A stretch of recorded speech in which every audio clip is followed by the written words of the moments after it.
Welcome to the Cat Cafe. Have you ever wondered how games find their own unique styles? Well, this is how the Cat Cafe found its own unique style.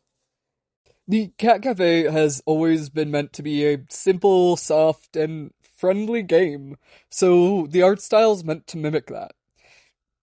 With the basic ideas to keep everything simple and endearing. I drew inspiration specifically from games like Stardew Valley, Undertale, and Omori for their endearing but still simple designs and characters, NPCs, creatures, and just the overall world. As we refined the actual gameplay, which I will be talking about in another episode, I began to also define the art style better.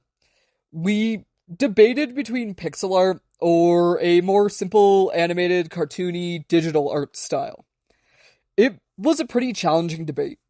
So because I have more experience in digital art, and that made me tempted to leave behind the whole pixel art style. Eventually, though, after a lot of debate between us, we decided that the best course of action would to be keep with the pixel art for its unique character and just general vibes. And for myself, it gives me the personal challenge of doing something I haven't done before and allowing me to expand my own horizons as an artist. And I think that makes it worth sticking with. It has been challenging though, learning how to do pixel art. I've done digital art for about 10 years now before this, but I'd never really done pixel art before. It was different than anything else I had done before. Like, I could no longer use lines to define the boundaries of things. And instead, now I had to use only highlights and shadows to define the boundary of something. And that was really different. To begin learning and defining the style of the overall game, I started with actually some sketches that had nothing to do with anything in the cafe beyond some of these cute food items. They were some of the very first things I posted, actually. After that, for pixel art, the very first pixel art I did for the game was these coffees.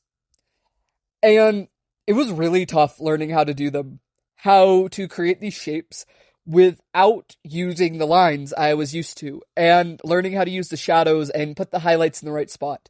Learning to take this vague shape and define it with just color and all of that. And as I progressed and I got better at it across doing these, I ended up falling in love with the pixel art style. Since then, I've of course gone better at it, as anyone who's just done something over and over will. And my new challenge, rather than just being able to do the art, is now learning how to make a consistent style with it, and create it across multiple different items throughout the game. And along with that, also learning what amount of pixels I need for something. A lot of things in the game right now are 32 by 32, just because I still feel more comfortable drawing on a larger canvas. But I've been trying to learn how to draw in a variety of sizes, and figuring out what works best inside of our game engine. I think Lily is the best example of this overall. To begin with, I started with just a basic sketch of her in a style I was comfortable with. I wanted to get a good feeling for her general character. I knew I wanted her to be this cute, shy girl with a sweet, innocent sort of vibe, who you can look at and immediately know she's nerdy, shy, and awkward. And so I started with just a basic sketch. After that, I moved into doing a headshot of her in the pixel art. And it was very early on in me learning how to make pixel art, so these headshots are very rough. They are by no means the finalized versions by anything. I just wanted to figure out how to capture her personality and emotion in this kind of rudimentary feeling art style compared to what I'd done before. Even looking between these different headshots of these different characters, you can see my style changing wildly. But I feel like I caught Lily pretty well in these first shots.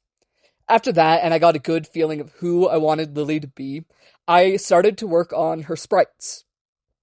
I debated on different styles, and figuring out how to do them was a whole process. The first thing I did, though, was admittedly copy Stardew Valley's character sheet. The way I used one that was off of a modding, so you can make your own custom characters. I basically made Lily off of that. I broke down how the animation was working inside of it to understand how I could animate my own characters. Using that, I was able to progress into doing more of a unique style. I have this more rough version of Lily that I ended up not really liking, but it gave me a good idea of how to make her move, and how to get somewhat complex movement with pixel art. Next, I got this art style, which I really love.